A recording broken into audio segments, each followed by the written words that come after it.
Хередитарен ангио-1 или скратено ХАЕ, веројатно малкумина знаат што е, се работи за диагностика која што го напаѓа имунолошкиот систем и се појавуваат отоци на телото, нешто налик алергија, ако не се лажам. Токму за ова прашање Наташа Ангелеска од Сдруженијето ХАЕ гостинка во студио 1. Добре дојдовте. Добре ве најдов и благодарам на поканата. За да им стане појасно на гледачите, ХАЕ, што е ХАЕ всушност? Владко, морам да ви честитам дека точно го изговарате името. Обично имаме проблем кога новинари се мачат да го изговорат името. ХАЕ е ретко заболување и напаѓа 1 во 50.000 жители.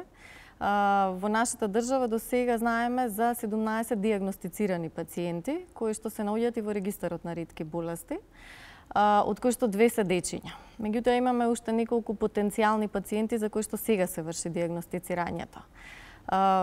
ХАЕ е заболување кое што се јавува заради недостиг или нефункционалност на C1 протеин.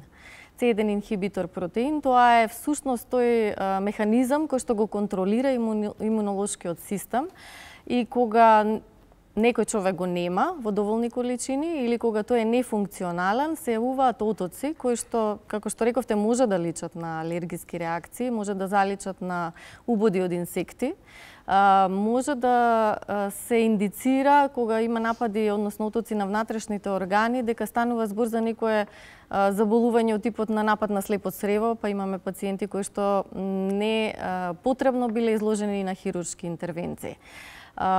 Проблематично е затоа што диагностиката мора да се изврши во соодветна институција. Кај нас на државната клиника на Институтот за имунологија се зема примерок од крв, кој понатака се диагностицира со тоа дали има присуство на C1 инхибитор или дали тој е функционален. Меѓутоа, кога немате диагноза, можете да наидете на многу пречки да ве лекуваат и да ве третираат со непотребни работи. Например, лековите што се даваат за алергија, кај ова заболување може да направат и компликации. Дали има симптоми? Како еден човек би знаел со оглед на тоа што ХАЕ не дава симптоми во најраната возраст? Да, се претпоставува дека првите симптоми треба да се јават после 3-годишна возраст, иако јас имам син кај кој што многу порано се јавија симптомите со различни отоци. Па детската клиника од 1-иот до 7-иот кат ја прошетавме со цел да најдеме што се случува. Беше испитувани за ревматско заболување, уште на најрана возраст, за различни алергии.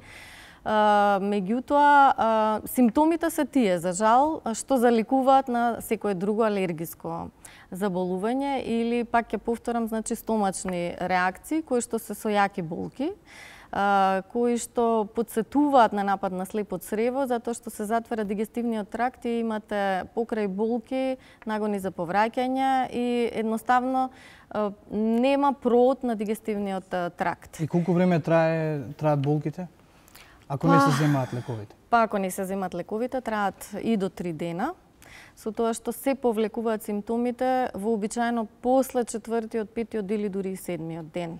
Меѓутоа не за секој напад. Најсмртоносен е нападот на грло, што значи доколку немате терапија, грлото потполно се затвора и може да настане смрт од задушување или ако немате во близина можност да пристапите кон ургентен центар каде што ќе ви направат интубација или трахеотомија, едноставно престанува пациентот да диша и најголемиот процент од смртност кај овие пациенти на глобално ниво, на светско ниво е заради нападите на грло.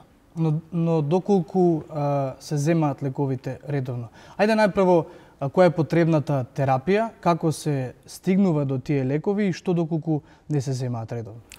Па, ние имаме среќа, за разлика од други ретки болести за кои што не постојат терапии, на светско ниво има одобрено 5 ефикасни терапии. Во Македонија од 2015 година имаме пристап до 2 од тие терапии, кои што се на субституциона база. Значи, овој инхибитор што недостига, вие може да го надополните со соодветна терапија. Значи, C1 инхибитор, дали од хумано или рекомбинантно потекло, се администрира венски во телото на заболениот. Многу е важно, многу рано да ги препознаете симптомите, значи кога почнува отокот, за да не се расшири многу. И добрата работа е што веднаш кога ќе го администрирате лекот, веќе за 15-20 минути, најмногу до половина час, вие станувате како ништо да не ви се случило. Значи тоа е предноста и заради тоа уште од 2009 година кога го формиравме Сдруженијето ХАЕ Македонија од страна на две сестри кои што всушност се пациенти со ова заболување, се боревме да ги добиеме лековите во Македонија, затоа што е навистина жално да некаде во светот постои терапија која што е толку ефикасна, а да не можете да пристапите кон неа. Проблемот е затоа што терапијата не можете приватно да си ја набавите. Во сите држави и во опкружувањето и пошироко секаде во светот, терапиите за ретки болести се издаваат на име на пациент. Така и за нашата терапија, значи не можете да отидете во Бугарија или во било која европска земја и да влезете во аптека и да си побарате доза од лекот. Кај нас има одредени проблеми при набавките на лековите за ретки болести, затоа што се уште не е доволно подготвена нашата администрација и нашата држава да разбере дека лековите за ретки болести се во ограничени количини. Се доста скапи, се разбира, го оптеретуваат буџетот, меѓутоа јас тука би кажала дека ни еден човечки живот не треба да го мериме во тоа колку пари од буџетот треба да се одвојат за него. И пак ќе повторам, значи доколку не се истретира навремено со соодветна терапија, може да настанат компликации во здравјето на човекот, па потоа дури повеќе да чини државата ако наидеме на потреба од хируршки интервенции.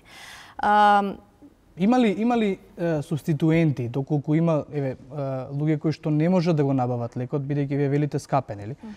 Има ли замена за тој лек со оглед на тоа што претпоставувам дека нели како што рековте мора да се третира оваа болест, инаку има смртни последици? Ризик од смртни последици. Да, постои тој ризик кај секој пациент, иако има пациенти кои што не толку често и во не толку агресивен облик ја имаат оваа болест. И тие се оние среќните, имаме пациенти кои што е асимптоматичен. Значи воопшто во животот не пројавил симптоми и не ја троши терапијата. Меѓутоа за разлика од тоа имаме пациенти, за жал кај нас се случува во држава да бидат тоа дечињата, кај кои што една доза не трае ни 3 дена. И всушност сите укажувања за лекот се дека трае дејноста на лекот само 3 дена. Значи после 3 дена вие сте повторно изложени на опасност од напад. И сега ако ме прашувате како порано преживувале пациентите, веројатно со голема среќа. Иако има пациенти за кои што подоцна откако веќе нели напредокот на здравствената наука отиде толку далеко да се вратиме наназад, нели испитуваме што се случувало во семејството затоа што е наследна болеста, откривме случаи на нели повозрасни членови на семејствата кои што починале од напад на грло, а ние сме мислеле дека нели нешто им се случило од астма или од било какво друго заболување. Меѓутоа, веќе кога ја имаме диагнозата, ние сме веќе сигурни дека сме изгубиле некој од пациентите. Исто така имавме случај оваа година на почетокот кога еден возрасен човек од град блиску до Скопје беше ургентно транспортиран на клиниката за кожно-венерични заболувања каде што се третираат возрастните пациенти и среќа што претходниот период бил диагностициран, па веднаш му била дадена оваа субституциона терапија. Иначе порано постоеле андрогени терапии кои што за жал повеќе штета прават на организмот отколку што помагаат на заболувањето и затоа светските трендови одат натака да се избегнуваат сите нетипични терапии за ова заболување, туку да се оди на она што е најефикасно, најбезболно и без никакви последици по здравјето на пациентот. Државата има одговорност да помогне кај лицата кои што заболуваат од ретки болести. Каква е соработката со, претпоставувам дека со Министерството за здравство или со фондот соработувате?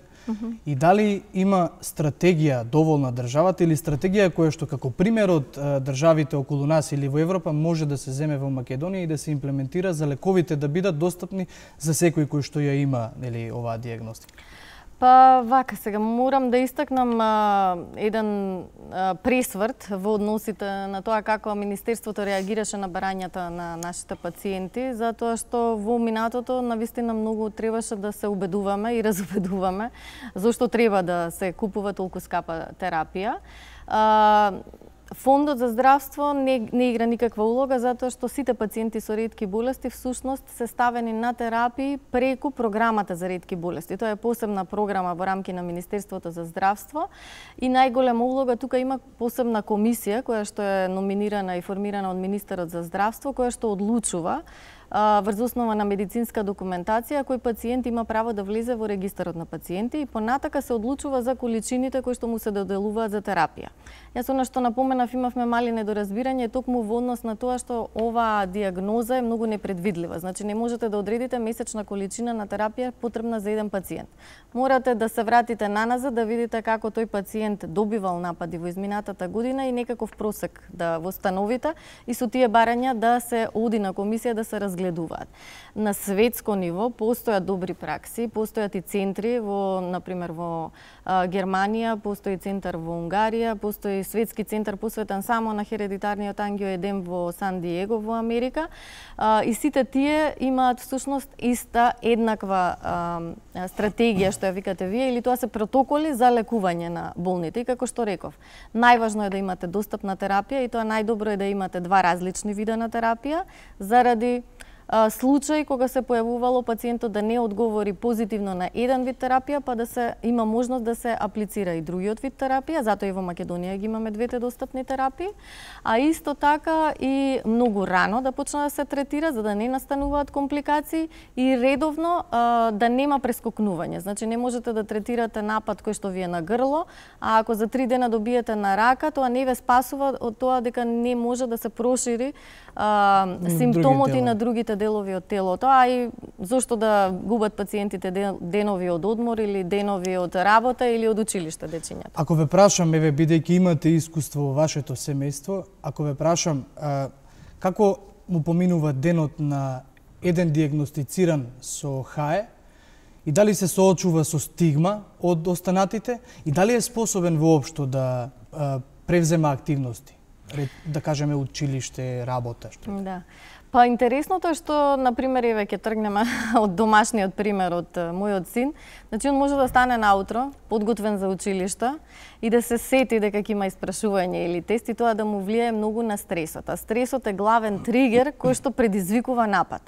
И тоа значи дека во рок од сат или два може кај него да се јави тој напад. И тогаш веќе мора да се даде терапијата за да му помогнеме да го помине остатокот од денот. Доколку навреме му ја дадам терапијата, за половина час може да се врати повторно на училиште, може да отидеме во парк, да возиме велосипеди и сосема нормално да живееме.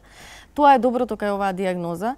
Значи, ако си има редовна терапија, брзо и ефикасно се решава. Брзо и ефикасно и сме нормални членови на оваа држава, можеме да работиме, може да учат. Значи, имаме пациенти кои што се професори, кои што се фармацевти, кои што имаат високи раководни функции во одредени компании, никој не знае дека имаат оваа болест, доколку имаат терапија, затоа што не отсуствуваат од работното место повеќе од половина час. Да, а меѓутоа сте имале ли случај во Сдруженијето, претпоставувам дека сте имале случај забележано, каде што неочекувано бидејќи доаѓаат нападите, дали истата личност била предмет на, еве како што кажав на почетокот, на стигма, не можам да кажам предрасуди, стигма? Па да, секако дека е чудно, затоа што пак ќе речам, еве во училиште може да се посомнева дека ученикот нешто така сака да избегне испрашување, па бега, другите ученици може да му се смеат затоа што се особено видливи отоците кои што се јавуваат фацијално, значи тоа е толку голем оток кој што може да ви го одземе едниот дел или скроз цело лице и нормално да станете мета на подсмев од другарчињата затоа што не се свесни што се случува. Меѓутоа сето тоа може да го надминеме само, пак ќе речам, доколку имаме редовна терапија и не дојдеме до таква ситуација да бидат видливи тие отоци. За крај би ве прашал, бидејќи на 13 мај организиравте работилница, работилница која што беше насловена "Оттекувам, но не се повлекувам". Работилница со цел подигање на свеста за оваа болест и развивање на чувствена емпатија кај останатите. Кој е исходот од таа работилница? Добивте доста луѓе на програмата? Па да ви кажам, да, ние бевме воодушевени колку од нашите пријатели и случајни поминувачи во градскиот парк, затоа што го организиравме сето тоа на отворено, да биде привлечно за обични посетители кои што не се воопшто не ни слушнале за нашата болест, да дојдат пред се да се забавуваат и да еве да речам, да не можат ни да препознаат кој од нас е пациент. Работилницата беше наменета за помали жители на Скопје, значи за најмалите дечиња на школска возраст и беше реализирана во соработка со едно приватно училиште за странски јазици Лион, за што им изразувам огромно благодарам, кои што на интересен начин на присутните дечиња проба да им го доловат моментот како е кога треба да функционирате, а имате оток. Значи, со помош на тесто направивме обвивки на нивните рачиња и потоа им дадовме пенкалца да пишуваат и да цртат, и затоа работилницата всушност се викаше "Отекувам, но не се повлекувам, цртам". Дечињата уживаа, се смеја. Мислам дека сватија што не е поентата, пробуваа да играат нели со топче, па топчето им паѓаше. Потоа Виолета, наставничката, ни посвети една песничка, рап песничка наменета за дечиња, па ја учеа и пеевме и навистина беше многу забавно. Оваа работилница ние организиравме во неделата затоа што всушност денес е денот на ХАЕ, светски ден кој што го обележува ова ретко заболување. Меѓутоа затоа што е работен ден сметавме дека е поадекватно да го искористиме неделното предпладне и да се дружиме. Веќе од утре учествуваме на глобална конференција, светска конференција на која што има најавено околу 700 учесници од целиот свет. Затоа што ова заболување значи не одбира нити раса, нити пол, нити возраст, нити континент каде ќе погоди. Иако е наследно, па ќе речам веројатно толку сме глобално поврзани во светот што гените ни се толку измешани навистина на секаде, од Африка до Австралија, Европа, Америка, на секаде ја има оваа болест. Околу 700 учесници во Виена се среќаваме и ќе дискутираме за најновите терапевтски достигнувања, затоа што има терапии кои што сега не се на база на боцкање венски, туку се на база на супкутана терапија, дури и орална терапија. И ние навистина со нетрпение очекуваме да слушнеме како ќе ни се подобри животот, без да имаме потреба да одиме во клиника, да можеме да се напиеме апче од саба или да го продолжиме денот без да мислиме дали некој ќе препознае дека сме имале симптоми. Ангелеска, ви стоиме на располагање како медиум за сите прашања и барања кои што би можеле да ги имате во иднина, со цел да се олесни животот на сите кои што ја имаат оваа ретка болест. Јас пред да ви се заблагодарам за вашето одвоено време, ќе ви ја подарам последното дело на нашата драга Санта Аргирова, "Времето на Перонов", политички трилер, како потсетување за вашето прво гостување во Студио 1. Добро, ќе се обратам на Санта да ми се потпише. Ви благодарам многу за поканата. По кратката пауза се враќаме во Студио 1 со останатите предвидени содржини.